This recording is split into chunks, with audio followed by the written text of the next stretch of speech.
Alright, today I'm going to be going over every single album that I listened to in the month of January, as well as a little bit of December, because I didn't do a monthly recap for December, so a couple of these are going to be from that month as well. Alright, let's just get into it with the first album, which is Figure 8 by Elliot Smith. I think this takes the cake as my favorite Elliot Smith album. The instrumentation is a lot more lively than what you usually expect from a Smith album, but the extra instrumentation rarely takes away from his songwriting, and more often than not actually enhances it. Then I listened to Spider by Blade. This is just some of Blade's most rough vocal performances, awkward and thin production, and annoying vocal melodies. Definitely not his best work. Then I listened to Hood Hottest Princess by Sexy Red. Now, say what you want in the comments below, but this album is just so much fun to listen to. Sexy Red's voice does occasionally get overbearing and whiny, but for the most part, her hunger and ferocity really comes through. The eccentric trap production, memorable hooks, and vulgar bars makes this an album that feels simultaneously demanding of your attention,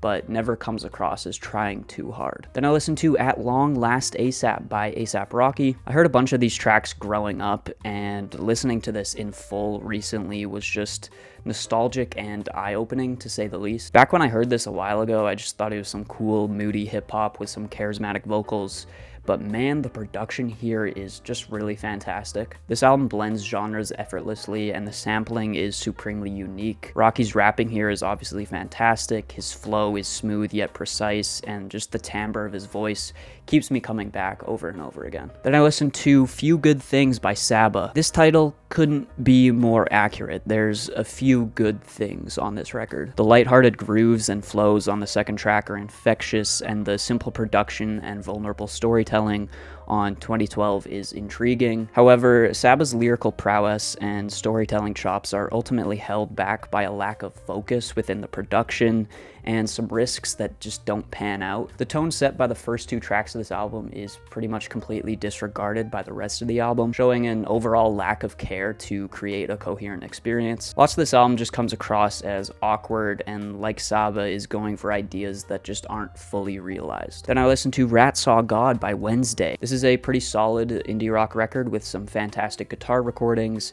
stellar mixing, and enough flair and color to keep me mostly interested. Then I listened to You Belong There by Daniel Rosen. Similar to Rosen's work with Grizzly Bear, this is theatrical, expansive, moody, and lush. While the songwriting occasionally gets overshadowed by the dense instrumentals, most of this project is just pure ear candy with its attention to detail rhythmically, harmonically, and texturally. Then I listened to Erotic Probiotic 2 by Nourished by Time. What makes this album unique is also what makes it a rough listen, and that's the vocals. The wide and over-exaggerated vibrato just comes across as goofy to me, and while this vibrato doesn't happen all the time when he goes into it, I just can't really take it seriously, and it is a shame because the melodies and production are actually pretty interesting on this album. Then I listened to Back to Black by Amy Winehouse. This is a tight concept record that brings sass, grit, and deep introspection to this classic soul genre. It's a classic. Then I listened to The Downward Spiral by 9 Inch Nails. This is just a downright nasty, animalistic, and horrifying album that plays out like a movie, following this character through their journey of an internal struggle, and the ending kind of suggests that even though there may be a temporary triumph, the cycle of these negative thoughts are just gonna continue. It's just a haunting, harrowing, and emotionally powerful listen that just left me stunned. Then I listened to Ive Got Me by Joanna Sternberg. This is a display of straightforward yet effective songwriting and instrumentation that is occasionally kneecapped by some childish vocals. Then I listened to Led Zeppelin 1 by Led Zeppelin. This is peak rock to me. The eccentric vocals, explosive drums, and colorful guitars work together to create some of the most exciting,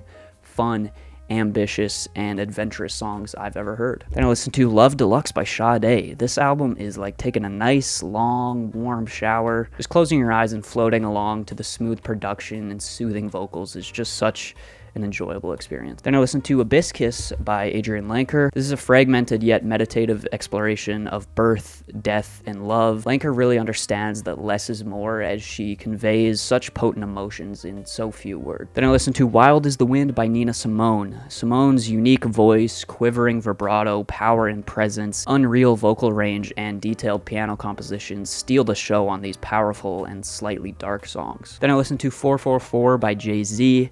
Jay-Z's pen is consistently top notch here, and the production often does a great job of creatively flipping classic samples. However, the production is sometimes too over the top in contrast to Jay-Z's introspective writing. Then I listened to Think Later by Tate McRae. Tate McRae's music has been going kind of crazy on TikTok, and I decided to check this out to see if there was something more interesting than the singles I've heard, and I don't really know why I had any hope. The attitude of this album is completely unlikable and immature, with McRae constantly whining about her struggles in relationships. It's clear that she knows she might be toxic, but instead of fully embracing that toxicity in an entertaining way, the whole album has this feeling of, I know I'm toxic, but isn't that so quirky and crazy? I'm definitely not the target audience for this, but there's so many other artists doing what Tate McRae is doing, but infinitely more self-aware and fun. Then I listened to Hours Were the Birds by Adrian Lanker. Although the writing is more cliche and the instrumentation is more bland than Lanker's best work, this record still has a few gems here and there. Then I listened to UFOF by Big Thief. This is probably my favorite pre-Dragon Big Thief record. I still don't find myself connecting with these songs as much as Adrian's solo stuff, and that's considering that even 2 of the tracks here are from her solo record, Hibiscus, as well. Then I listened to Led Zeppelin 2 by Led Zeppelin. This is nearly as great as Led Zeppelin 1 and introduces a somewhat psychedelic twist. The band seems to let the guitars and bass shine through more with this album, with the drums taking more of a backseat, except on Moby Dick, of course. That drum solo is insane. And I listened to Orchideas by Caliuchis. Hopefully I said that right. I don't know. This is a slightly disappointing record for Cali. At its best, it's smooth and groovy, but at its worst, it's slightly annoying and ruined by some odd features. I was just kind of hoping for more following her album from last year that was one of my favorites of the year. To American Dream by 21 Savage. I was kind of really enjoying this on the first couple listens.